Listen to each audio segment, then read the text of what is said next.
Monty Shelton is a Pacific Northwest racing legend, and he holds the record for the most Rose Cup race wins all time. Sadly, the racing community lost Monty recently at the age of 85.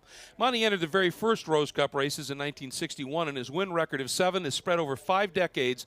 Along the way, he added 9 second-place finishes as well. He was also a shining representative for Portland in the Oregon region of SCCA, of which he was a founding member, in the world of professional racing. He raced in the Thundering Can-Am Series. From its first year in 1966, ran Formula 5000. He ran 10 24-hour Daytona races, finishing a best of third in 1979. His greatest professional achievements, though, came in the glory days of Trans Am, earning 5 wins, 2 poles, and 14 podiums. His final race was in March of this year in an SCCA regional class VW Rabbit, capping an incredible career of over 600 races. In his honor, Portland International Raceway's famous Festival Chicane has this weekend been forever renamed the Shelton Chicane. He will be deeply missed, but so very well remembered. Farewell, Monty. And with that, welcome everybody to Portland International Raceway as the 30th continual uninterrupted season of SRO Motorsports America World Challenge competition continues. Today, it is the 59th annual Rose Cup races presented by Fast Life TV, and it's featuring the Pirelli GT4 America Sprint X Championship Series. Hi, everybody. Greg Creamer alongside Calvin Fish. Ryan Marine is with us. And Cal, as we take a look at the grid, there's a great story to be told on that grid, particularly in terms of manufacturer diversity. Absolutely, Greg. 10 different manufacturers in this field, and 5 of them lock out the top 5 positions. So many great stories. You got Shimshak on the pole, coming off a double victory at Sonoma with his teammate Kenny Murillo. Vesco Kozrov swept here in touring car last year. He sits alongside, and Dexter racing on debut. That Janetta, a great performance to slot into the 3rd position on the grid. And speaking of third, how about the 3rd member of our team? Let's get down to the grid and Ryan Marine. 3rd place car, it might be the best story to come out of qualifying. Calvin mentioned it. Just the debut weekend for Dexter Racing in this championship, and Ryan Dexter has the car sitting on the inside of the 2nd row. Older brother Warren Dexter will be driving the 2nd stint. Has this weekend surpassed your expectations? Yeah, I would say so. When Ryan hit that lap in qualifying, we were all just screaming for joy on pit lane. It's been a lot of work, you know, being the first time running the series. There's a lot of extra things along with it to get the car prepped, and yeah, to hit that lap in qualifying was like a sigh of relief. Like, okay, like we're serious now. It's time to compete. The team made the 25-hour haul from Nebraska to be here. It's been worthwhile so far. A great story to watch today, guys. Absolutely, and it was a tremendous lap, and this is a dream come true for these guys. And it gives you the idea that, hey, we belong. And this is a track that presents its challenges, and for a great look, let's get a tour of this great racetrack with Darren Law, Porsche driver extraordinaire over many years, and owner of the Flying Lizard team. This is our Porsche track preview. Coming down the front straightaway into the turn 1, 2, 3 complex is a very tight chicane, the tightest corner on the track, and probably the biggest brake zone. It's very wide and inviting and easy to try and go underneath someone for a pass, but once you get into this corner, it tightens up a lot, and it's only 1 car wide. Through here, you go down to 2nd gear and cut through both curbs to get out onto the back straight. As you come off of this corner, you exit wide and try and get a good run up into turn 4 and 5. This is a long radius arc, no braking. It's just basically a breathe on the throttle to get the car to turn and then steer it back to the inside coming into turn 6. This corner here is down to 2nd gear, fairly tight. You want to get a good run off of this, but you need to be very careful. Again, there's not a lot of brake zones. This next corner here, turn 7, leads onto the back straightaway. This one is critical. This is your top speed section, about 130 mile an hour top speed. As you come through the next 2 corners, turns 8 and 9 are really just arcs down the back straightaway. They don't mean a whole lot, but this leads into your 2nd hard brake zone. Really, there's only 2 brake zones on this track where you can get a pass done. But this point here, once you get underneath somebody, you have to be very careful. This is from 5th gear down to 3rd. Very tight through here. You've got to let the car exit really wide and make sure you get a good run onto the front straightaway, again, to get yourself set up for top speed down the front straight and into your brake zone for turn 1. And there's a lap of Portland. And what a run it is. As you can see, the field is set. Let's get this one underway. Let's get down to the front of the grid for that special command with Jake Frank with Pastime to set this field alight. Gentlemen, start your engines!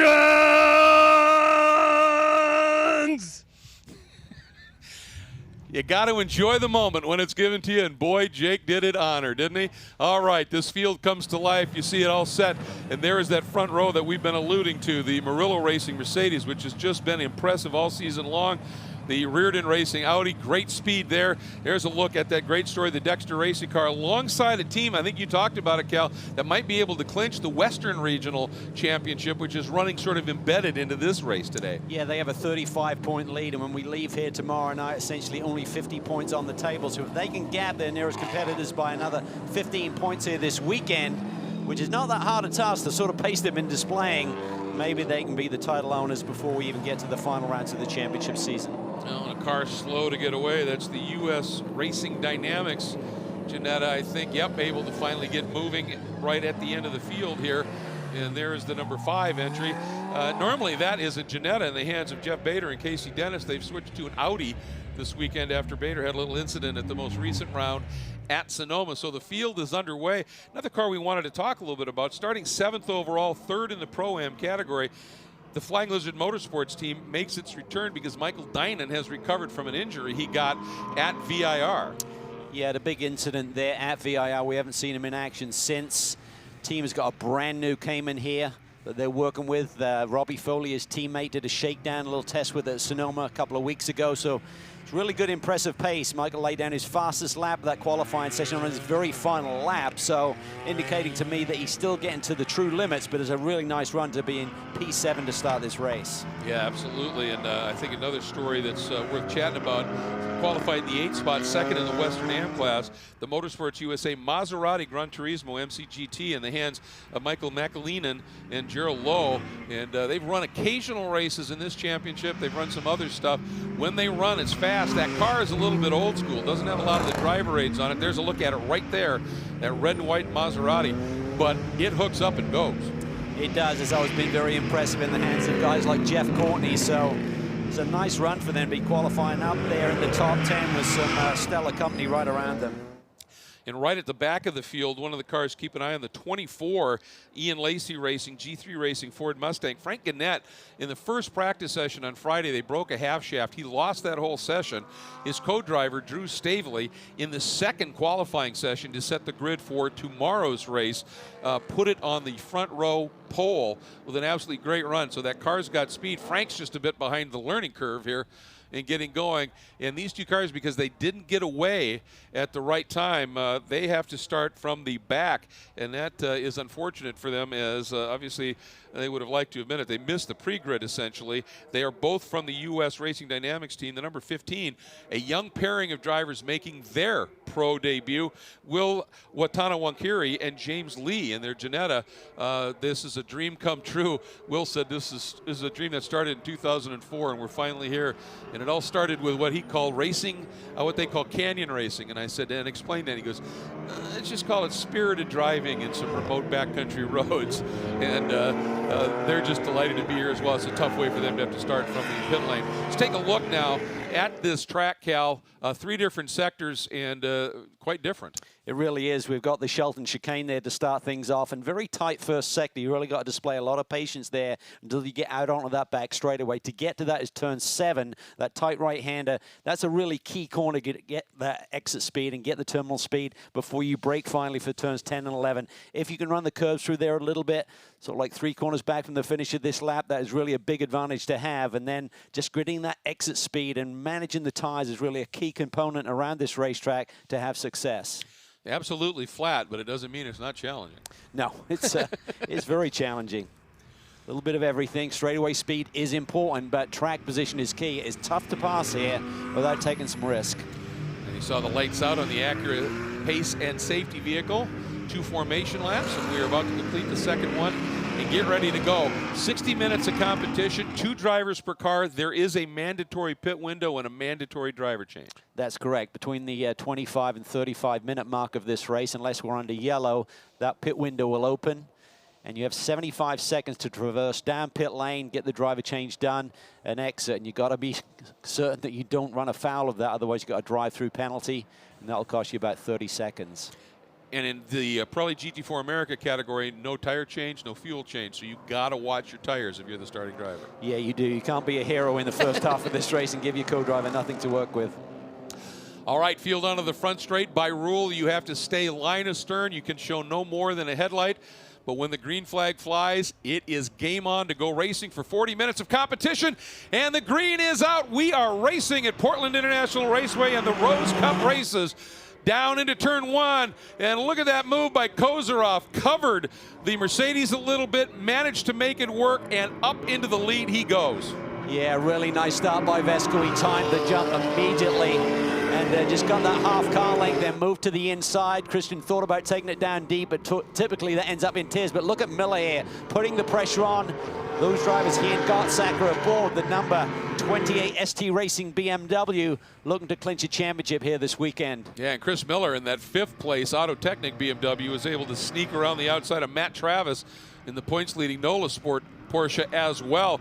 And that Dexter Racing entry, that white Ginetta, qualified 3rd. I really thought we saw a pretty smart move by Ryan Dexter there as he came under a little bit of attack from Miller, and he went, this is new to me. I'm just going to get through this first turn, then we'll see what unfolds. And Miller already attacking now on Shimshak as well, looking inside, now outside.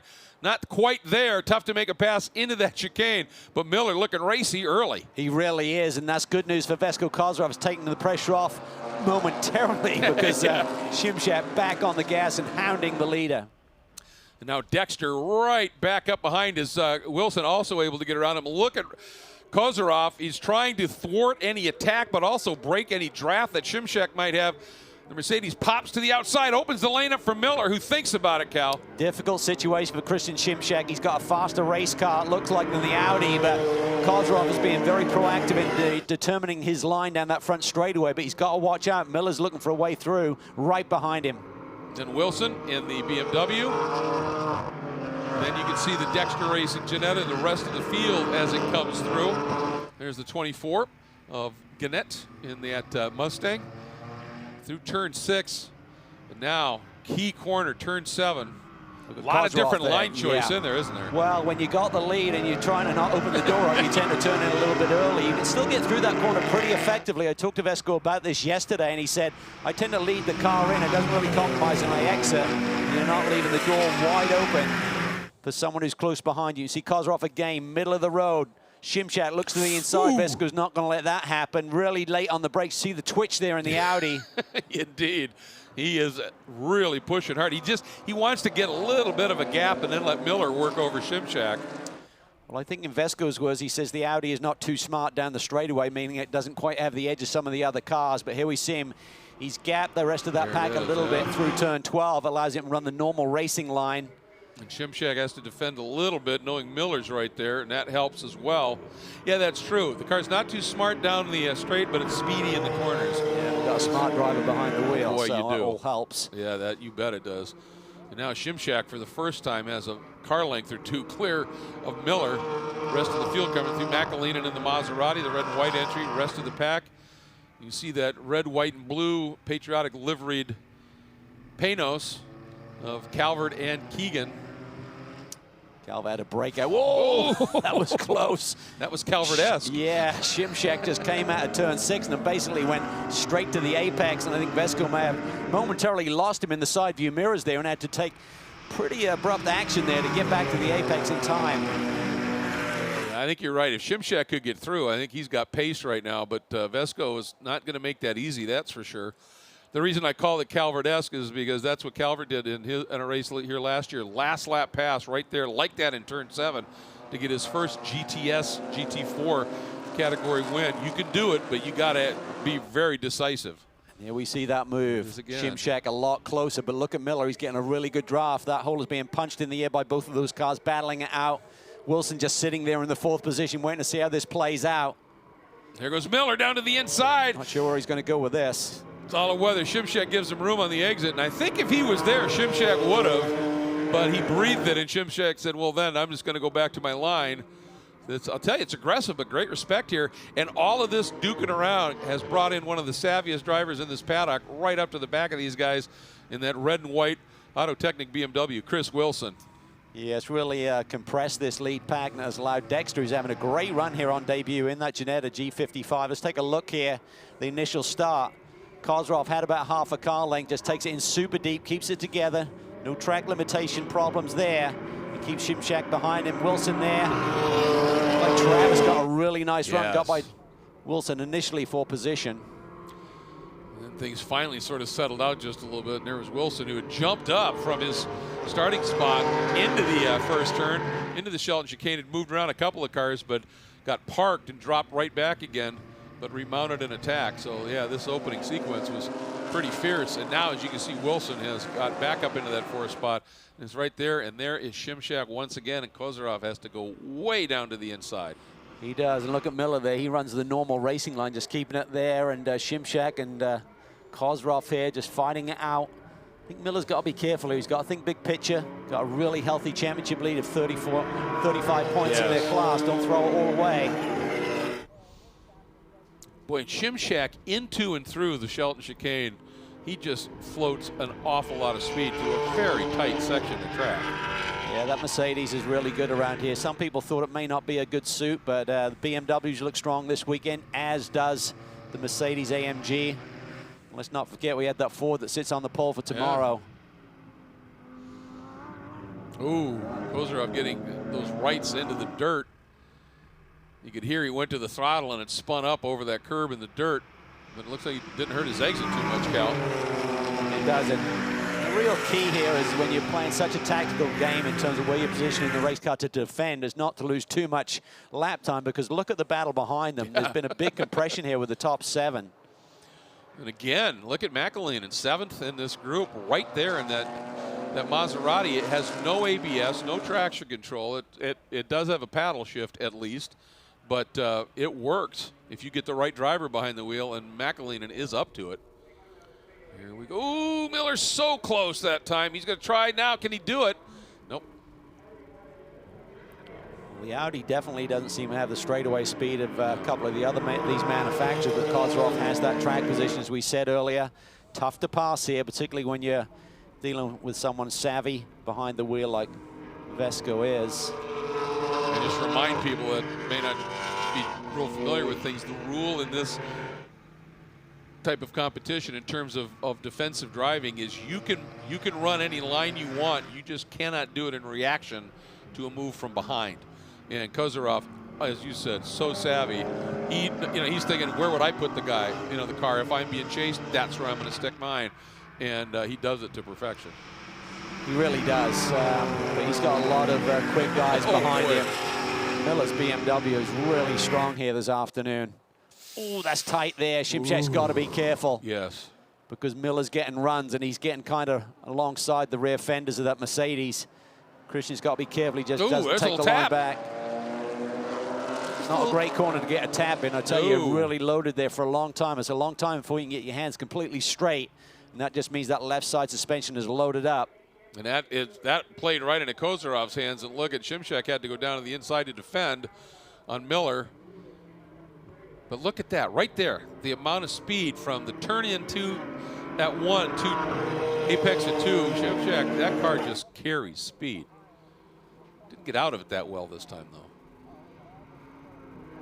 Matt Travis there in the 6th position. The NOLA Sport guys went on a tear, winning the first 5 races in the championship season. Now we give them a hard time when they're finishing just on the podium in their class, but really savvy group, got a great engineer there. Worked wonders with that car. They just said, we always tune on it, we always make it better. Saw Matt and his teammate Jason Hart at breakfast this morning. He said, our engineer's just a magician. Yeah, they give that car such a weapon. Oh, problems for the Andretti endurance and window world. McLaren into the pits, problems at that left front corner, Cal. Yeah, you see Rob Pemberton having a close look here. He says he can't see anything wrong. Colin Mullen shut it down for a moment, take a closer look here. So Colin's feeling something inside the car. Yeah. Crew is trying to figure it out. Yeah, did Miller get the run early here? Not quite. What a great game of cat and mouse. This is awesome stuff. It's nice to see that Monty chicane seeing some great action here. Yes. On its debut. It truly is, and it is. It really changes up the dynamic of the race just a little bit. In the old days, that used to be just sort of a fast S curve And you know, it was fun to flow through there, but boy, it made passing even more difficult. And as we're watching John Miller at work here, trying to figure out a way to get through, what's his young co-driver saying?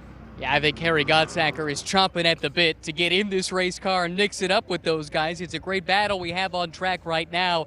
John looks awfully fast. Is he thinking championship, though, making sure he doesn't take any unnecessary risks? Oh, most definitely. We're really just trying to collect some good points for our championship cause this weekend. The car's been fast all weekend long, and I'm just really excited to get in there and do some work. But, yeah, like you said, definitely kind of a little bit less of 100% just to maintain a clean car so we can finish the race and get some good points. We were talking earlier in the weekend, and you said that this season, the plan has fallen into place. Have you experienced anything quite like this before in your racing career? I can't say so. You know, everything has gone according to plan, and usually in racing that doesn't happen, but fingers crossed it keeps going that way, you know. What's the plan when you get in the race car? Keep her clean and bring her home. Sounds like a winning plan indeed. Harry Godsacker. Thank you. Well, I'll tell you what a weekend he had last year here at this event, driving for a different car, but got a first big win in the GT4 category in the Sprint X level after a duel with one of the best in the business. He's up to it.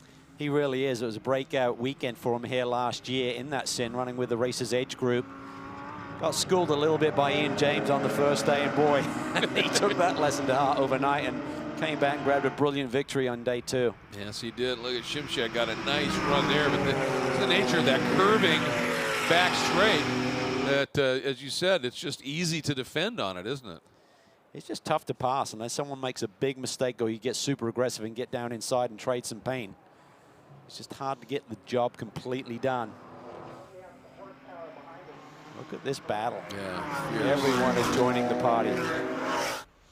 It's all the way back to 7th. I mean, it's covered by just about 2.5 seconds, 1st to 7th, then a little bit of a gap to 8th, which is Dynan in the Flying Lizard car. And this compression again. Oh, that's so close.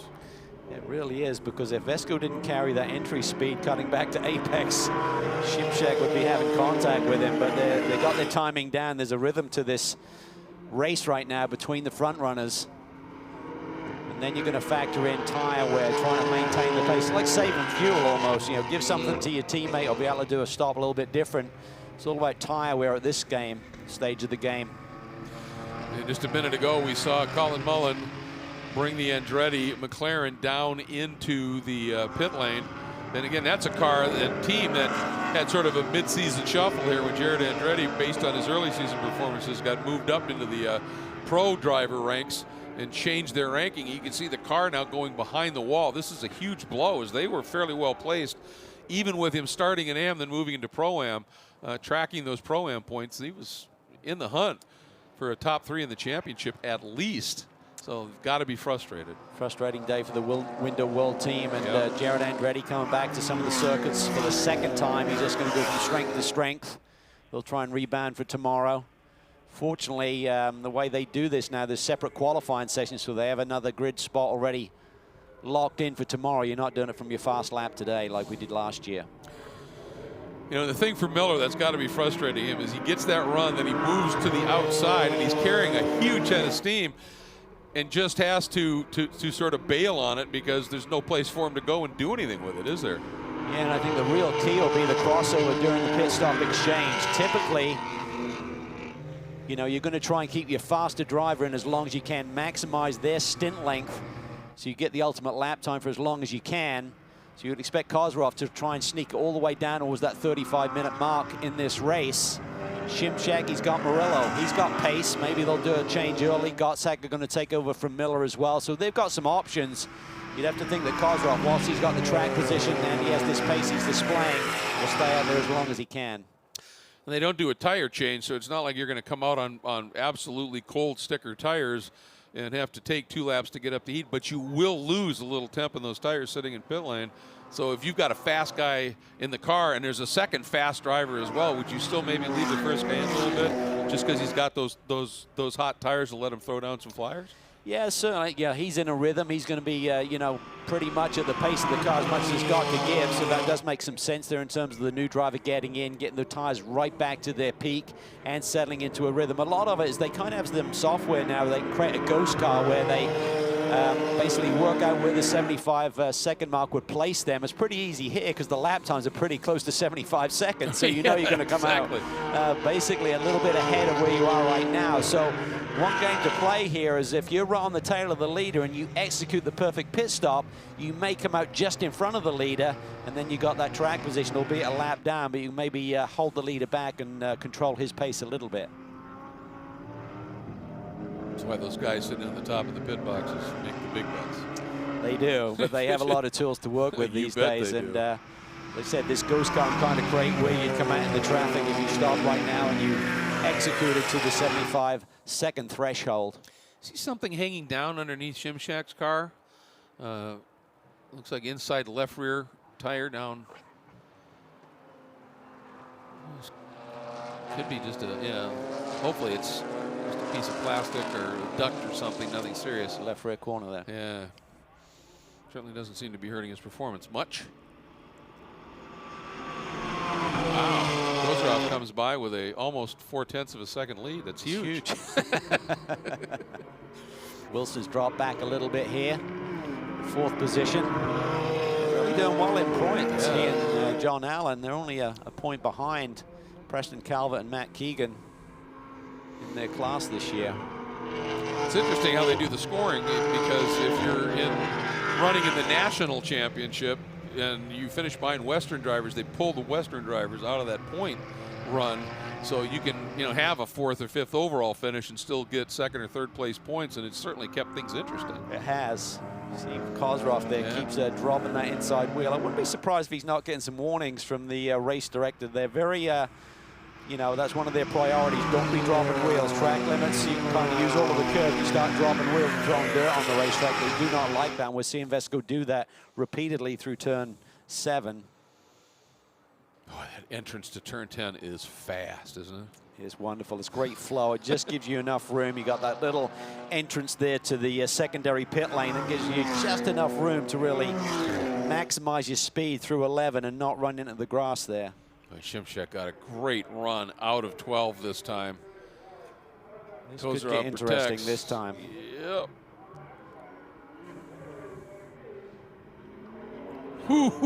He had an idea that may have worked, but when that twitch happened, that just parked him, didn't it? Here comes Miller. And that's how much you're on the limit there. He just asked for a little bit more, tried to change his line, get on the power early, straighten his hands up, but tire wasn't quite underneath him, and Miller looking for a way through into turn 4. Yeah, just a little while ago, we saw the Andretti Autosport McLaren going behind the wall. Colin Mullen started the car. Ryan, what's up? Unfortunately, Colin is now out of the Andretti Autosport McLaren. Colin, what happened?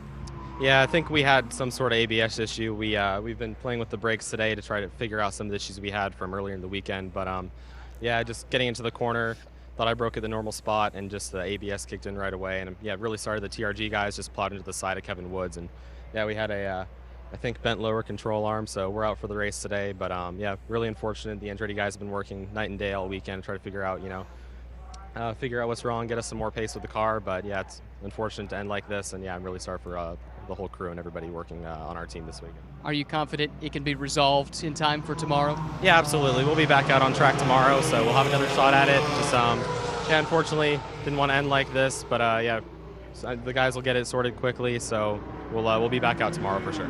Thank you. All right, thank you very much. Tough break. He was impressive in his debut in this type of car at Sonoma, did a superb job. And it's one of the things, the McLaren is much more production stuff, road car based in a lot of its components. So the ABS in those cars is nowhere near as adjustable as what some of these other have, and that can create some issues. That's a testimony to what a great street car it is. It's Yeah, literally a that's very supercar, true, which allows it to go to the racetrack. But with ABS, if it kicks in, basically it makes the pedal go a little bit numb. You're not slowing down quite as quickly without logging up the brakes at the same time, but it's taking brake pressure away. And he obviously got into Kevin Woods, and shame that they both got involved together. Absolutely. The 67 Racers Group entry of Woods and Belomo is continuing, so that's the good news for them. So there may be a little bit of damage, but they figured out a way to deal with it at this stage. They had a good qualifying run. Kevin took it up into the 3rd spot in the Western Am in qualifying, a 9th overall effort. Yeah, I spoke to him yesterday. He's pretty excited being back here at Portland. Raced here in 2013, likes the racetrack. So it might not be the best racetrack for the Porsche at the moment, but nonetheless, here comes a big move by Miller late on the brakes. Shimshek has to give it up. They run side by side through the Shelton chicane here. Who's going to pull it off? It's a drag race.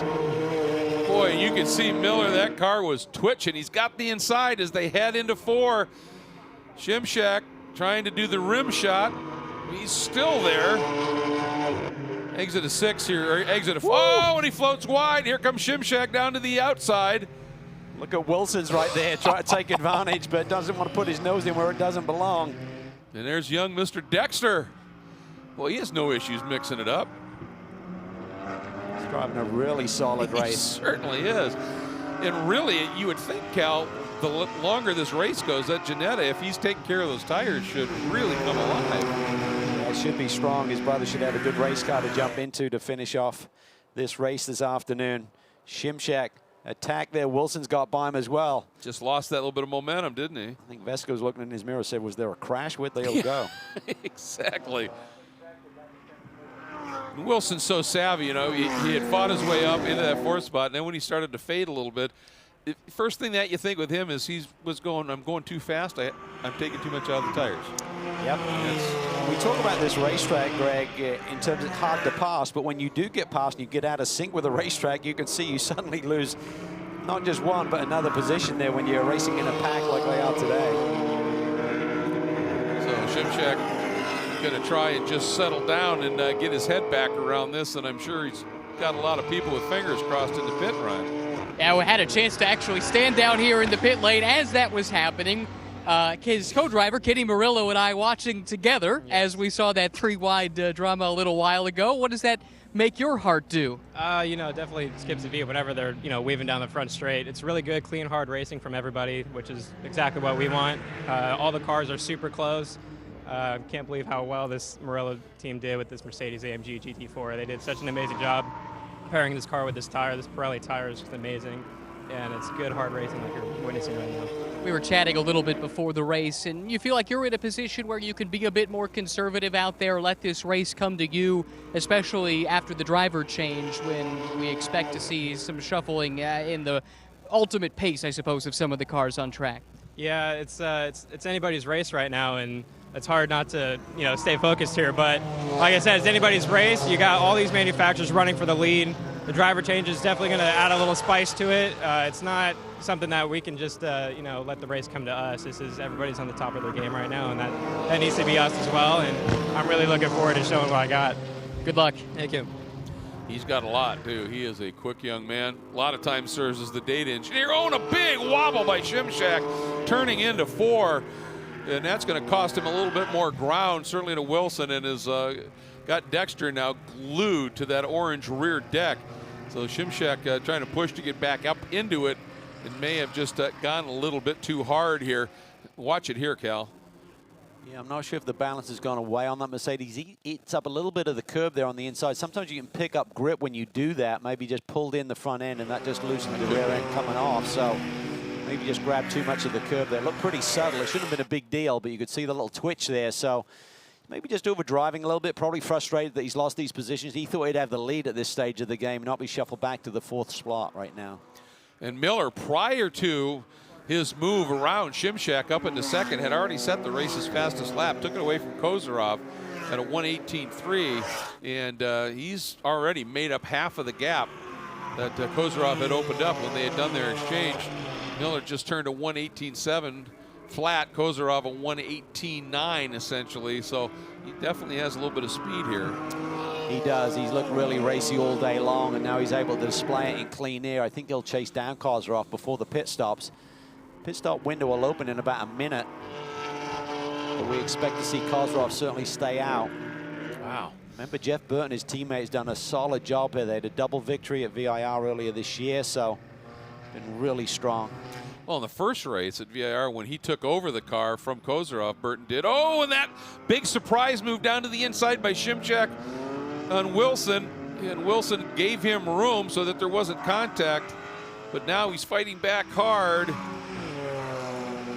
Wilson's got the better placement right now as they get down into turn 10. And Shimshak has no option but to accept it. I was going to say Burton, he got behind the wheel of that car, actually started gapping some of the field. Then there was a caution, and at that point, we honestly thought, well, with a caution, the field's all brought up to him. He opened the gap up again. I mean, he really, as you said earlier, that I think his confidence is paying, and Kozarov has coached him up brilliantly. He has, and he said the key is giving him a car that he's comfortable in, then he can just go out and do the lap time. He said if you give him a car that's a little twitchy or unsettles him, then he kind of backpedals a little bit in terms of his lap times. But that's the key with when you got a real pro, and a real Pro-Am driver is really compromising the setup so that the Pro-Am driver is feeling good, feeling comfortable, and has the confidence in the race car. And Miller has essentially caught him. We got two great battles, Kozarov and Miller, Wilson and Shimshak. And here they are. Seeing some of the drivers hit pit lane right now.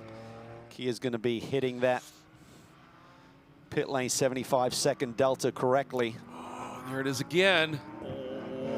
Really slow there. Where is Dexter? He's going to get a big run on both of these. They basically parked each other right at the apex of 7.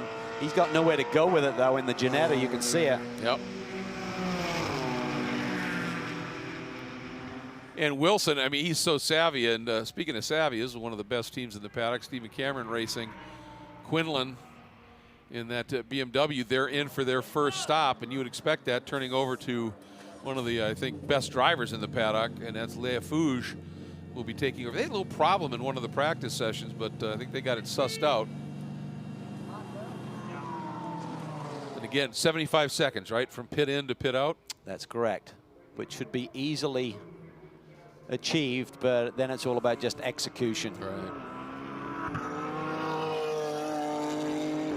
Michael Dinan has turned over to Robbie Foley. Not a bad stop. 70. Was that 77-2? That's right. That's pretty tight. Look at Tan to Wolf. That's pretty good too. 76-8. Yeah, and Wolf was really quick in that second qualifying session Yes. this morning, so he's going to have big pace here. And the number 38 ST Racing Machine taking over from Samantha Tan, who did a nice job here today. And this duel between Shimshak and Wilson, with Shimshak doing that big dive move to the inside, Wilson's playing it perfectly. He's given him the room. He stays right around the outside, which means that Shimshak, the exit is super tight. He's really got to turn hard on that wheel. Can't get the power down. Wilson slides away. Yeah, Chris is just so much experience. A great man, great mentor for all of his co-drivers. Always has a smile on his face, enjoys his racing, and just delivers the performance every weekend. Yeah, again, we see Kozarov. I really think he needs to be careful.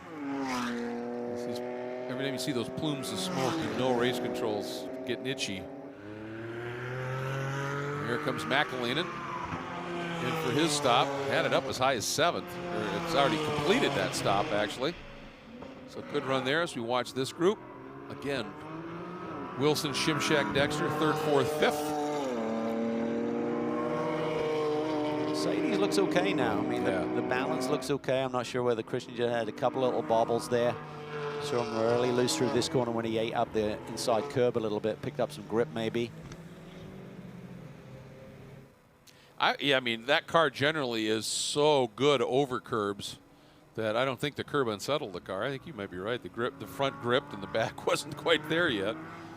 See the noticeable big slide there from Jason Hart. He's basically down a lap to Kozarov. Yeah. And that's what we said. It's about a lap in terms of the time that it cost you to come down pit lane with that 75 seconds. And Travis wasn't right with the leaders. So by Jason Hart now jumping behind the wheel, he's gone down a lap, but just trying to dig deep and not let any further positions, any further cars get around him. That gives Kozarov a break because he split Miller. So there he is. So Miller, who's charging up on Kozarov, suddenly has another car coming. Here comes Shimshak. Dexter comes with him. Wilson stays out. You expect him to maximize his drive time as well. John Allen's done a really nice job, but he certainly hasn't got the sort of pace that Chris has.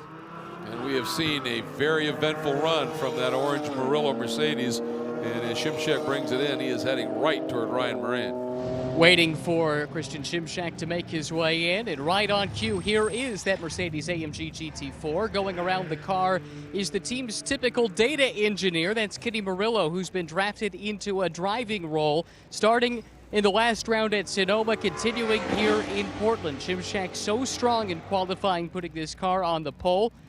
And now we see the driver change in place. No reason to rush this here. And we'll see how things look. Christian Shimshak getting out of the car, looking forward to getting his thoughts on how this car was handling during his stint earlier. Yeah, they got plenty of time to get this done. You just have to stay calm, as you said, Ryan, and then time the release to perfection. And they've got, again, all the data that they have access to. A team of this caliber, they usually nail it. Ooh. Best stop so far was a 75.2 by the number 5 entry. Great job by Shimshak and company there. Get, Kenny Murillo really up on top of Yep. 75.7. That's going to help. Really put the pressure on Kozarov and company in terms of executing. Miller as well. That's going to be a key one. Miller to the Gottsacker switch. And the key is you just have to be in pit lane by the time there's 25 minutes to go. You don't have to finish the stop or be back on the racetrack. It's just get it in. So it looks like, yep, they're in. The 28, Miller has brought it in. It's the GPI Biotech entry. He's turning over to Harry Gottsacker. But I'm looking forward to hearing from Mr. Miller here with Ryan about all those different lines and what he was trying to do going into the Shelton chicane. It was fascinating to watch that game of chess. You hear the crew guys calling out the time count. And some tire pressure checking or adjustments there. You don't have a lot of time to work with in terms of any sort of adjustments. It's amazing how slow air comes out of a tire when you're in a hurry. That's a great way to put it. Wilson finally coming in, and as you said, that great stop by the Murillo guys got them out in front of Kozarov. Almost down a lap, but they're in front of him. Yep. And he's still got to make that stop. There's the 28 of Gottsacker. So the key is that means that Murillo has track position over Jason Hart. yes, that's big, isn't it?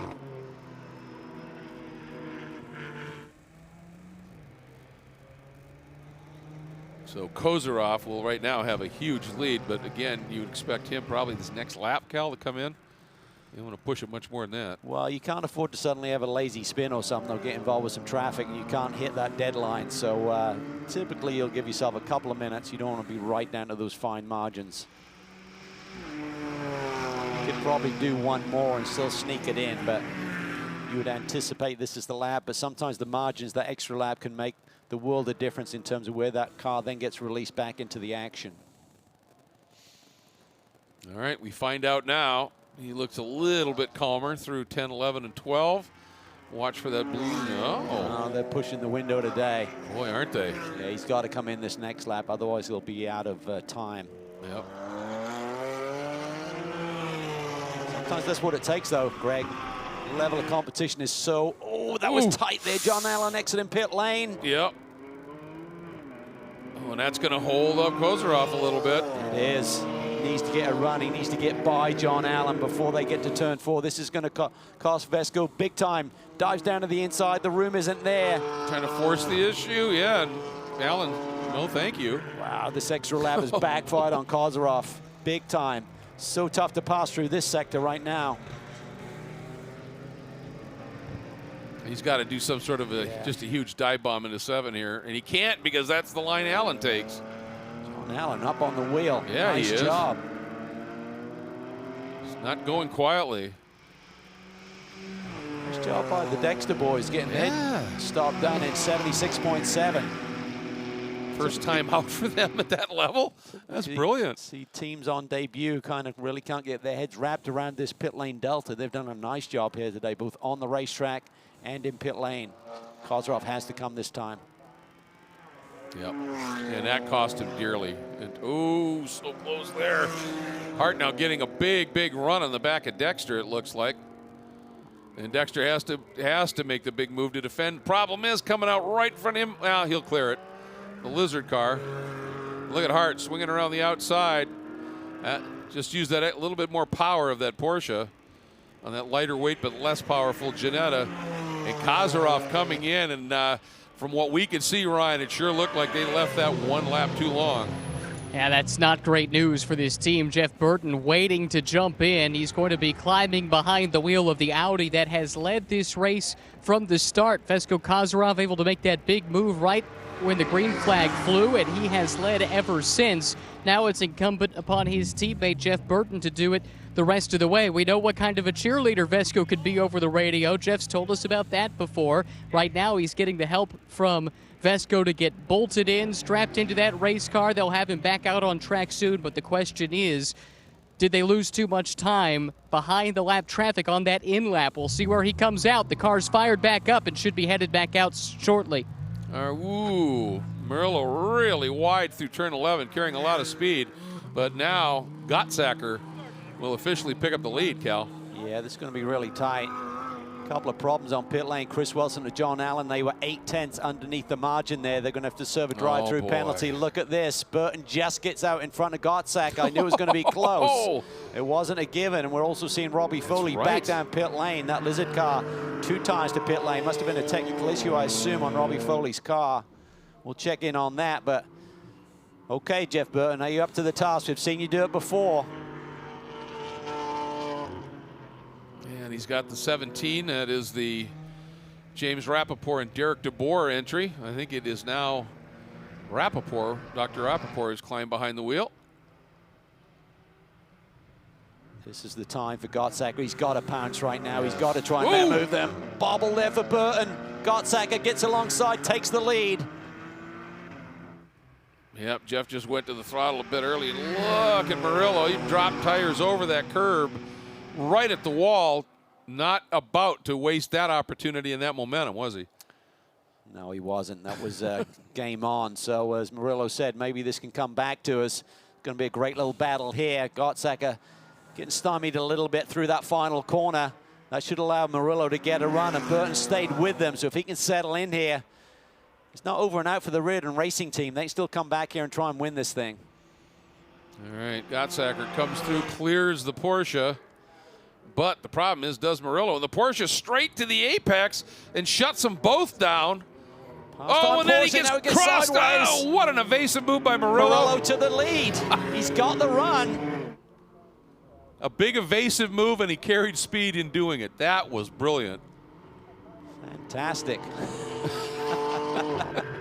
We've been waiting to say that. We'll call that the full Monty, Greg. Into the full Monty, into the Shelton chicane, and he made it work. Beautiful. I think we may have coined one. I love it. Well, that was something that Monty Shelton would have been grinning over executing on his own, that's for sure. And now, it'll be interesting to see here what Hart can do. He's got to get around that Porsche.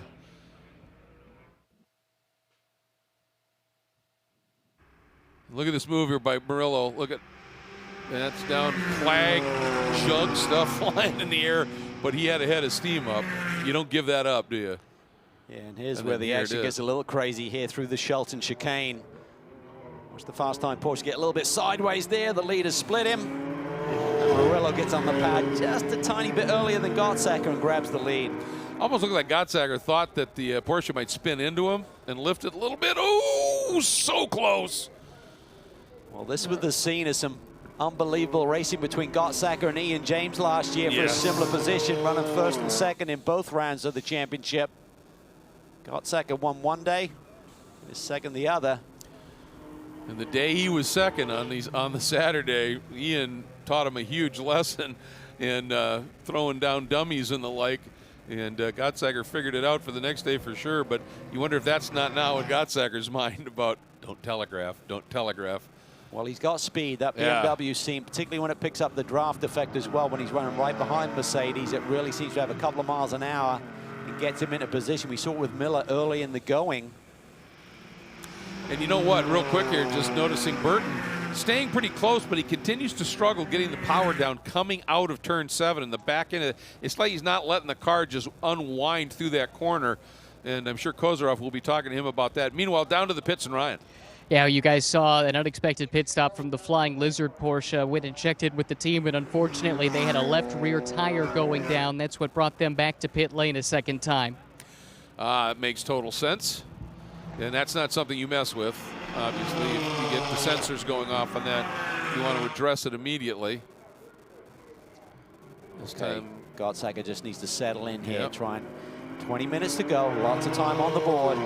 Just settle in and read what Kenny Murillo has for him. Where is the advantage? Where's the disadvantage? Oh, Hart's through on Burton, and I don't see Burton. Not sure whether he just lost a ton of momentum or if he had an incident somewhere. Still don't see him. Not sure if he's down in the chicane area. Yeah, I wonder if he crossed the line in third spot, so something's happened between him and the start-finish line and the corners we're looking at right now. All right, getting reported it was a spin and one. Here he comes. Oh, just got away from him. At the back end of that car, since Jeff's got behind the wheel, has not looked particularly happy. And a couple of times coming through the exit of 7, he's gone to the throttle, and that back end has stepped out big time. Yeah, and we talked about that with Vesco in terms of trying to get the setup where it's really comfortable for Jeff. And once you have that happen, he had it in turn 7, you say, okay, well, I'm just not into the rhythm yet. But when it happens there through the chicane, that will probably be on his mind now for the last 19 minutes of this race. Well, that's one of the things about racing, isn't it, is that you have a great weekend like you had in Sonoma, and you think, okay, I've got this figured out. And you go to the next race, and you're humbled. And it happens with great frequency. And like Jeff is golf course, it happens from one hole to the next. Exactly. Jeff is in very august company. I got this figured out. Yeah, no, I don't. Oh, well. There's a look at Jason Hart now up into third, leading in the Pro-Am class right now on the national tour. We got a couple of Western Pro-Am cars running 1-2 in the race. They're back. Yeah, exact. Where'd they go? Yeah. You win 5 in a row, it becomes a nice pattern to get into. And suddenly things didn't look quite so easy for them any longer. But as I said, they worked really hard on the setup on that Nola Sport. Number 47 Cayman. I've got to say, how about the job right now that John Allen is doing in that number 16, the Crimson Tide Alabama Engineering School Auto Technic car. You know, Leah Fouge has run him down and is certainly quicker right now. But I mean, John Allen has kept that car up in the top 5 since he got behind the wheel, still leading in the National Am class. This is his race of the year by far. Without I mean, question. He's just, he's right on it. He's only a second and a half off the pace of the leaders. That's a brilliant performance by John. Nowhere near the experience level of some of the guys he's competing against right now. Not at all. And there goes Leah Fouge, just able to a little deeper on the brakes and is able to slide through. He needs to hang on to him now. Yes, follow him, learn. Same car essentially, just see what he does, where he places the race car. I know he works hard at the data and all of the stuff that his co-driver provides for him over the course of a race weekend, but there's nothing like that little carrot right in front of you. No pun intended with the orange car. Well said. We were talking about the great run, the aggressive, the chess match that John Miller was playing in his stint, Ryan. I can't wait to hear his thoughts. Now, Harry Gottsager has taken over that chess match at 100+ miles an hour right now. But, John, the guys were marveling at the battle that you guys were having at the front of the field during your stint. It seemed like you were taking all kinds of different lines to try and find your way through. What was it like from your vantage point? Yeah, first of all, congrats on getting married. That's awesome. Thank you. And yeah, no, it was a great fun scrap with Christian and Vesco. You know, 3 different marks of cars out there, and we were all kind of making the lap time different ways and getting a little defensive, a little aggressive in different parts. And it was a lot of fun. Harry's taken over, doing a great job. We're chasing the Mercedes back for the lead now. There's a lapped car, a Porsche, that kind of got in the way, and Harry chose the wrong direction, and Kenny made a great move to get the lead back, but we're pushed into the end. You were in a very similar position, chasing that car, among others. Do you have a sense for where the BMW might be strong relative to the Mercedes? Where might he be able to make that move? Yeah, you know, we're pretty strong on the straightaway. You know, the BMW is a good car. It's got a good motor, but you know, we're a little bit heavier than some of the other cars, and so we struggle kind of in the 3, 4, 5 complex. So it's tough to get close enough to really make a move onto the back straight. So I think, you know, going into turn 1's a great place to make it happen. That's where I got it done on Christian, or maybe even into turn 4, the next right-hander there. There's not a whole lot of grip. It's kind of a one-line racetrack in that part of the road. So yeah, Harry's doing an awesome job this weekend. Super proud of him. And little bit of time left. We'll see what happens. Hey, good luck the rest of the way. Thank you. Yeah, that was a fun one to watch in that first. I mean, when you said the pit windows open, my first thought was 25 minutes is gone already. Yes. I mean, it was so compelling to watch, and I don't think it's going to change. And speaking of compelling to watch, Drew Stavely taking over from Frank Gannett. 117.9, first sub-118 lap for Drew. He is hooked up this weekend. Fastest lap of the race so far. It's very impressive. That Mustang, they're really getting to grips with that, changing over from the Ginetta G55 last year. But watch out for Jason Hart. He's in the 3rd position, leading his Pro-Am class. Will be a maximum point score for he and Matt Travis again. But he's inching up on these leaders, taking 3 or 4 tenths a lap. It's Murillo, Gottsacker, Hart, Leah Fouge now up into 4th, and John Allen still in 5th, and has himself a nice little margin back to Jeff Burton of some 3 seconds right now. Chris Wilson will be so proud of John Allen. Won't he be? Lap times are really, really strong. 1.3 seconds off the leader's pace for John Allen. That's really great stuff. That is fabulous. There is Drew Stavely. He's coming up on the back of Warren Dexter, who's taken over in the 63 Dexter Racing, the white Ginetta. Right in front of him is the 51, now in the hands of Matt Keegan. It's his birthday weekend here. And Matt having, as always, a really solid run in that Panos, flying the colors of Dr. Don Panos in the early 2000s when the LMP1 Roadster was all the rage.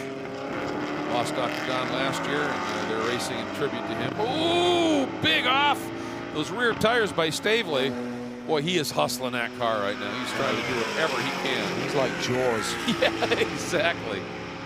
Dexter better watch out. And Gerald Lowe is taking over that number 8 Maserati, the Motorsports USA entry from McElhaney. And they didn't have the best stop. As you said, you know, it's one of those things that you learn. Now here's Robbie Foley, and he is also flying right now. But because of that second stop, he's down a lap. But he's throwing down some mighty good laps as well, Cal. Yeah, flashing the headlights. Yeah. Man on a mission. And I think Burton made the right choice there. Just let him go. Yeah, you bet. And keeping an eye as well, the guy behind Burton on the track, about 5 seconds adrift, is the 38, the second of those ST Racing BMWs. The GPI Biotech entry, Jason Wolf, team car to the one that Gottsacker's in, and he's been very quick here. Got a bit of work to do. He's still got 5 seconds to catch Burton, so it's going to be a bit of a slog to get to him before the checkered flag flies. Here's Jason Hart closing in on Gottsacker. Yep. Certainly Murillo looks comfortable up front. It's amazing what a double win will do for you in terms of confidence for Kenny Murillo. Really fast young man. His dad was very quick as well. Oh, you bet. Back in the early 80s, had a stellar career going on before he switched to the car prep business. Yep. You know, at Sonoma, when Ryan did his first interview with Kenny about, okay, you know, you're driving this time, and normally you're the data engineer. You're really excited about this? He goes, hey, I'm excited whatever role I'm in. I love doing that. I love doing this. It's equal. And I'm thinking to myself, a quote from Carol Kane in the movie The Princess Bride came to me. Liar. And he finally fessed up and said, oh, no, I'm loving driving again. I missed it. And when he was running touring car, you could see the speed. Yeah, no, he's a really nice kid, and great to see him finally get an opportunity at this level. And we talked about it, his Jaws. Got through on Stavely. And there's Lowe, and then right behind Lowe, the 54, that's Ross Smith in that black Racer Jet Sin, which is essentially the kind of car that Gottsacker ran last year.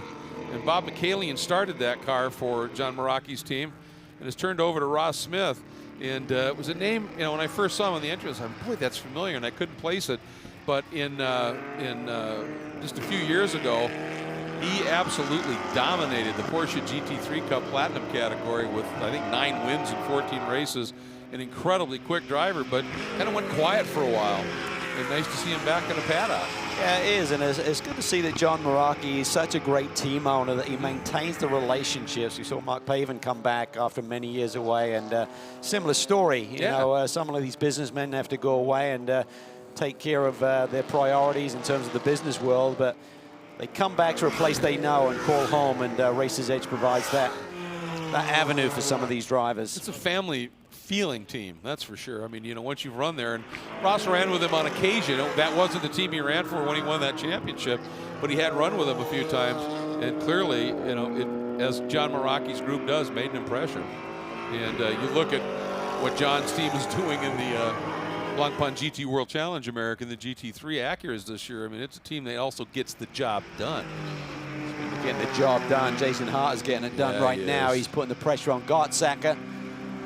Gottsacker has probably got more rear view mirror driving than looking forward at this point, because that Cayman is so hooked up. I was watching him through the Shelton chicane.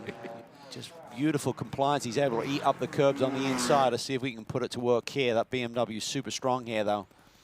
Get him inching away a little bit.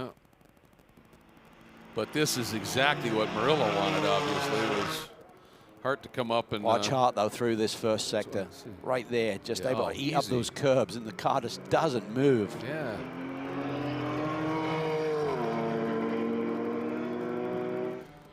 He's a guy that we were talking to a little bit earlier in the weekend. He said, I'm loving what I'm doing. He said, this team is home, and I'm always going to run for him, but it'd be fun to be able to do some other stuff. And he certainly is capable, and with his driver coach, and he's sort of the in-house driver development coach for that team, and with his data program and everything, massive compliment to any team that wanted to run him in whatever category. Nice to see him get the opportunity, as long as he doesn't leave our paddock, because he's fun. And what is he, the big hairy road racing? That was a quote from his teammate, not me, by the way, in the qualifying session today. Matt Keegan under pressure now. Stavely has caught him. Keegan had a victory here, driving alongside Ian James. Part of that great battle that Harry Gottsacker had with the Panos team last year. As you said, celebrates his birthday tomorrow along with his young son Cole. They share the same birthday. Cole will be 5 tomorrow, so family's here this weekend. Watching Dad race. Did you see how tight he turned in, how early he turned into 7, and then exited shallow as well? Here comes a big run. Yeah, the Panos just struggled. We saw at CTMP where it just struggles up the last part of the straightaways. Gets off the corners pretty good, mid-range torque, but then just kind of runs out of steam compared to some of the other brands out there. Well, I think as tight as he ran turn 7, he didn't carry a whole lot of speed through the corner to the exit. Stavely used the normal line, was able to get that big V8 power down a bit sooner. That's the first time we've really ever seen him pass somebody coming out of 7 and into 10, and he was by him before they ever got there. So for Keegan, you'd think, all right, I can't do that again. I mean, that's a good, to me, that's always been a good option to surprise somebody for a pass, but it's not a fast line through 7, is it? No. No, you certainly, any corner, typically you want to widen the radius and get the hand straight as soon as you can. Look in the backdrop. Leah Fuchs is a man on a mission right now. Just laid down the fastest lap of this race at 1:17.8. Still got a little bit of work to do to get to that podium, but just 4 seconds back now. There he is. Let's see what he turns this time. It was 1:17.8. It's the fast lap. More importantly is what are his laps relative to the guys he's chasing. And he picked up 7/10, Cal. Yeah, that's big. That's a big And I chunk. just think that maybe Jason Hart is being stymied a little bit by Gottsacker in front of him, and that may be the perfect scenario for Leah Fuchs to cut into this gap here. 6 minutes to go, 6 minutes plus. So you got about 4 or 5 laps to work with here. You do the math, you're getting 7/10 of a second per lap, 3.2 seconds behind. He should be right with them. Here's your top 3. There's Leah Fuchs in 4th. That's your margin. That car looks to be hooked up as well. Oh, doesn't it? That's a pretty big margin. 17 seconds back to Jason Wolf in 5th, who's putting in some very quick laps as well. He's just got a lot more ground to make up. And Burton has slipped to 6th, however, still leading in the Western AM class. Problem for him is the guy who's second in that class is Drew Stavely, who's running laps at about a second to a second and a half quicker than Burton. And there's 6.3 gap between them and some time left on the clock. Well, once again, there's Hart. You can barely see him sometimes behind that BMW. There's Leah Fuchs. Another 8/10. Leah Fuchs now 2.6 seconds. He's going to join this battle for the podium positions. He's going to put the pressure on Hart. Does he think championship? He wants the points, though. The problem for Hart is Liefooghe is in the same class, the Pro-Am class, so he doesn't want to give it up. He's going to be giving up a win and big points. 7-point swing between huge. first and second. Does that force Hart's hand in terms of making a move on Gottsacker before he really feels it's there? Murillo looks comfortable up front. Well, we've seen this dynamic before with Liefooghe. When he gets in the car and he's back a little bit, he charges, but in doing so, at a certain point, he uses up just enough tire that then he just doesn't have what he needs when he gets to the guy to be able to do much with it. It'll be tough. There's a look at Stavely, and we're picking him up, as we talked about, because the car that he's chasing and is making up some time on, Burton, this would be for a class win in the Western Am category. He made up 2 seconds on that last lap. Yeah. I mean, Jaws is coming again. He can see the blood in the water. Drop back a little bit to Smith and then Lowe in the Maserati. Really impressed with some of these lap times late in the going. Yes. Nearly an hour on the board of these Pirelli P0s, and Stavely and Dexter just laid down their fastest laps of the race. Amazing. And here's the 38 of Wolf running in the 5th spot in the overall, and behind him is that battle with Burton and Stavely in the Audi and the Mustang. And as we are watching Liefooghe, boy, he is continuing to just close it up in a huge hurry. Let's check with Ryan with Sean Quinlan, the starting driver. Yeah, started 14th on the grid. Now Greg's in the car challenging for the podium overall. Did you think this car had this kind of pace? Well, during the practice and qualifying, we weren't so happy with the setup, so we threw a new setup and just rolled the dice, and it seems to have worked out. So the car has definitely more pace than what it had in qualifying. How nerve-wracking is it going into turn 1 with a setup you've never driven before? No idea what it's going to do when you get there. Yeah, that was a little nerve-wracking, but it actually turned out really great. So we're happy we rolled the dice. What do you think Greg can do with the time we have left? It's going to be close. It's going to, I don't know. We'll see. We're hoping, but it's going to be close. Good luck. Have some fun, all right? Yep, thanks. Boy, I'll tell you, he is coming. It's going to be interesting here. 3.5 minutes to go, and we'll see what the margin is this time by. He made up 7/10 on that last lap once again. It was down to 1.8 last lap. This time through, 1.1. So he didn't make up quite as much, but he's there. He's coming. Well, it's been 6-7 consistently, Greg, and he's right there. And the good news is, looking at the clock, they probably have 3 laps to go. Yep. Be a few seconds left on the board after 2 more laps get run down, and then it's a big problem for Hart because he can't go anywhere with Gottsacker right in front of him, and that BMW does have a little bit of an edge on the Porsche in straightaway speed. And they're coming up with some traffic as well, and keeping an eye on that battle for 6th and the Western Am lead. Stavely has trimmed that now to 0.3 of a second. So Stavely is absolutely hooked up, and he may be through on this lap to take that spot away. A few spots behind this battle we're watching here, and it's the 17 of Dr. Jim Rappaport that they're coming up on the back end now. And it's going to be difficult here. You see Murillo flashing the lights. That's tough that for the was leader close. there. And this is going to be a problem. Look at this. Gottsacker gets stymied. Where does Hart go? This allows Liefooghe to get a big run. He just needs to time it. Just time it he got correctly. parked He's going to get a again. run. Liefooghe has a run on everyone in front of him. Yeah, look for a minute like Gottsacker was going to get underneath the Porsche, and then the Porsche closed the door. Liefooghe's got him. Hart tried to draft the Porsche, and Liefooghe had way too much of a head of steam. Then he just parks it there. Jason had nowhere to go. He can really roll some speed through 1 and 2, but can't do it with the BMW parked right in front of him. Great job there, and Quinlan loves that, as the Steve Cameron on the box. And just put that in perspective, that is for the lead in the Pro-Am National Championship category. That was huge. Big move, just the perfect scenario. He got close enough. The leaders got stymied in traffic a little bit, and Gregory just timed it to perfection there on this front straightaway. And Stavely has gone through on Burton, so we have a new leader in the Western Am category. The 24 G3 Ian Lacey Racing Mustang is Stavely. Well, he is just... Liefooghe. He's got a run. He's going after Gottsacker here. How much does he push it? Got the class win already in his hands. Is he there? Is he inside? He is. He's through. Liefooghe is a man on a mission. We haven't seen many passes there in a 10 today. We haven't. And then it looked like he just overslowed a little bit going into 11 and got a run off. And look at that. That's now for an overall podium. Sean Quinlan loving this moment here. Oh, Kenny Murillo, don't ease up. Yeah. The fuse just lit the fuse. Yeah, one bobble by Murillo here, and this could be the whole thing. So this is, yeah, Kenny, just hit your marks. We're on the final lap, too, by the way. New name for Greg. Greg lit the fuse. Some people We've butchered his name enough times over the years. We might as well come up with a new one. I was going to say, some people might think that was a bit of a stretch, but no, we've been announcing him a long time. That fits in with everything else we've called him over the years. Oh, look at this. Look at he's taking a run on Gottsacker. Couldn't get it done.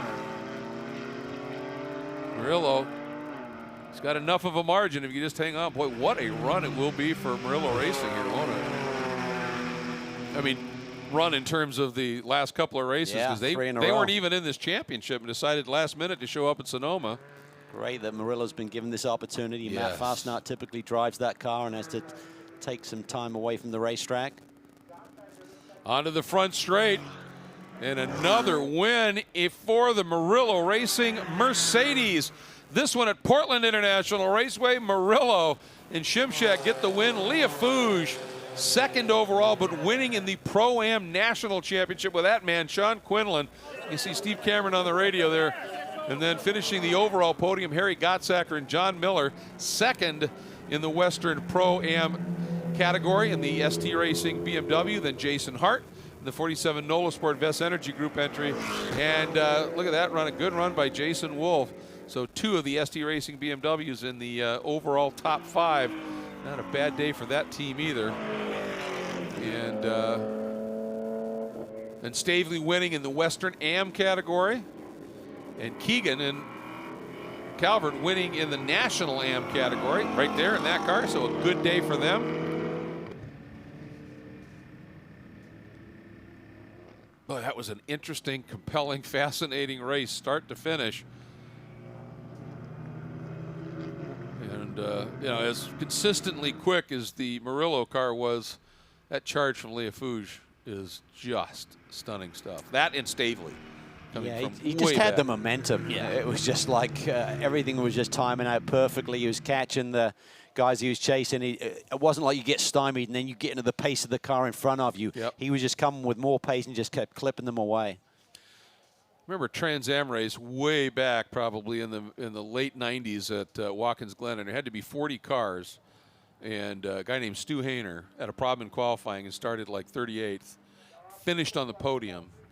And I said to him afterwards, I said, you know, I could see you getting the first 20 cars. And I said, but then you're getting up to where it's, and he said, I was passing cars so regularly, he said, it never even occurred to me that I couldn't get that next guy. Yeah. And he said he just had that run, and he said that was the day he had. And I think Leah Fouge just sort of repeated that here. That was impressive. Well, he's able to maintain his pace. He was Yes. coming up to the cars and clearing them versus getting sort of stagnant and stymied, and kind of you end up running the same apex of speed as them, and you can't carry that speed that you've been having before. You take a look there at the results. If there's a red background, it means it's an AM category car on the number panel there.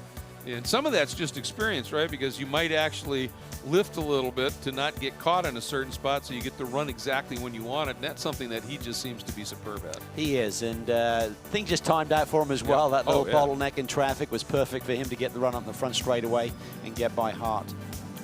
And there, though, is our overall winner, number 34, Murillo Racing, Mercedes AMG GT4. Beautiful car, and goes as good as it looks. And they got the overall win for a Western Pro-Am team. And again, they were not even going to be running the Western Am category. They were an Eastern or an Eastern Series car. And last minute decision. There's Dad, Ken Murillo, former national champion in his own right in SCCA racing, and very, very fast. There's Mr. Shimshek coming over. Got that sort of California cool look to the hat brow, but it's just to not hit the helmet when he's giving the hugs. And there is the man, Greg Leah Fouge, in that Cameron Racing Products entry. What a drive he put on. That was awesome. Yeah. Remember many, many years ago, we got, I think it was Sonoma, and he showed up, never heard of him before, in a World Challenge race. and just was stunning. And you went, well, this guy's somebody to watch, and boy, has he been ever since. But meanwhile, let's get down to Ryan as Kenny Murillo steps out, the winning Mercedes. Well, you got the new fire suit. It's even got your name on it this time. And you christened it with a 3rd straight win. How about that? Yeah, it was a lot of fun. You know, it's just trying to manage the traffic. I feel a little bad for, you know, whoever's in front of me, the BMW, but no, it was a lot of fun. Car was great. These Murillo guys, like I said before, just did such an amazing job with this car. Made it perfect with these Pirelli tires, and just ecstatic. Take us through the move that ultimately got you the lead, using that traffic to your advantage. Well, I saw it coming from a mile away, so I tried to, you know, back up the corner. I knew the inside was going to be the right lane. Definitely didn't want to be on the outside in that situation. It was just managing the oversteer, and it was a drag race from there, and managed to go around the outside. Christian, this data engineer of yours, good shoe too. Oh, man. I was just telling Jack, I tried to lose the race, but he had other plans. So it's awesome, man. Congratulations, guys. Well done. Yeah, it was a great run. And, I mean, Shimshak was really solid early, too. He had that one moment over in 4. Right. But other than that, I mean, you know, he had a good run going. But, boy, I'll tell you. I love the naivety. I don't know who I was running against, but exactly. Who that was in the lead. Exactly. It was another car I needed to how to figure a way by. And he did. Yeah, that was great stuff. And as you can see, it's a lot of different classes down there. You can see the Vest Energy Group, NOLA Sport Car, Travis and Hart hanging there, and another great run for them. And let's check in with Ryan. I think he's got our 2nd place team right now. That's right, 2nd overall, but perhaps more importantly, 1st in class. A heck of a drive from 14th on the grid. Greg, you were thrilling us that entire stint there. How did you get it done? Well, I think it comes down to the team, really. They changed the whole car around for us, and the car was just on rails. You know, we struggled a little bit in qualifying, but, man, in the race, the car was so good. So thanks for the car to the Cameron team, and, yeah, I couldn't have done without them, and, of course, the stellar job of Sean at the start. Are you going to be making any changes for race 2, or is this car about as good as it can be? Maybe a couple of small adjustments because we just can't help ourselves. But yeah, I think we're pretty close. Well done, guys. Thank you. I was going to say, Steve Cameron never leaves the car the same from one day to the next. He's got to touch something. Well, that might be the quote of the weekend. A couple of tweaks because we can't help ourselves. But, yeah, that was great. Gregory lit the fuse. I like that. There's a look at that number 28 entry of Gottsacker and John Miller, ending up 2nd in the Western Pro-Am category, 3rd overall. So big nice points. Yeah, huge. Big day for them. And the team car, both of their cars on the Western Pro-Am podium. So it's a big day for them. Samantha Tan did a nice job in her opening stint. Of course, Jason Wolf is just quick and made it work. So take a look once again at the provisional results for race 1 of the weekend, race 9 for the national championship, and the round 9 and round 7 for the Western Division cars. And the overall results here, we show you, we don't really break out whether they're Western or national, but it was a Western Division Pro-Am car getting that win right there with Murillo Racing. And it's been interesting, you know, we get to these races, you have the national championship and then these 2 regional divisions, so each race, you get these different groups of cars that come out, and plenty of fast teams and drivers in each. And you can see they get in there with the national boys, and they're right on pace. That was entertaining. Yeah. It was just a great race all the way through, from the opening stanza with the starting drivers, and then we had the little switch over. So kind of settled down in the middle, and then suddenly there's that great big rush at the end. And this is one of the things that I think really right now in the international world of GT sports car racing, this GT4 platform, they have good aero, it's good stick, but it's not overly sensitive aero. So you can run behind somebody through 10 and 11 and then high-speed transition and not lose a ton of time, and it produces racing like this. And there's Kozarov at the off, just making that beautiful move from the outside of the front row, stealing that lead away and hanging on to it all the way through his stop. But you can see Shimshak and Miller, those 3 put on an absolute brawl. They really did. We see Chris Wilson making some early moves, and hats off to John Allen. He did a great job there bringing the car home in the 2nd position in class today. Yeah, absolutely. And that Dexter Racing Ginetta, boy, they have shown they belong. No question with their turn of speed and qualifying. There's that move by Murillo.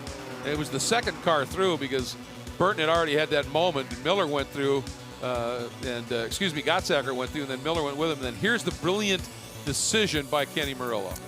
Yeah, he just times this to perfection, just gets the power down, manages the twitch there in the back end of that Mercedes and takes it through to the lead, and he stretched it to the checkered flag. He did, however, making it real interesting late in the going. Here's the move that Leah Fouge put in for the third spot, and then he was going to make another big move here and move it up and finish with a second overall finish. Just a remarkable run by Cameron Racing Products. But in the end, the Murillo Mercedes taking the win at round 9 here at Portland.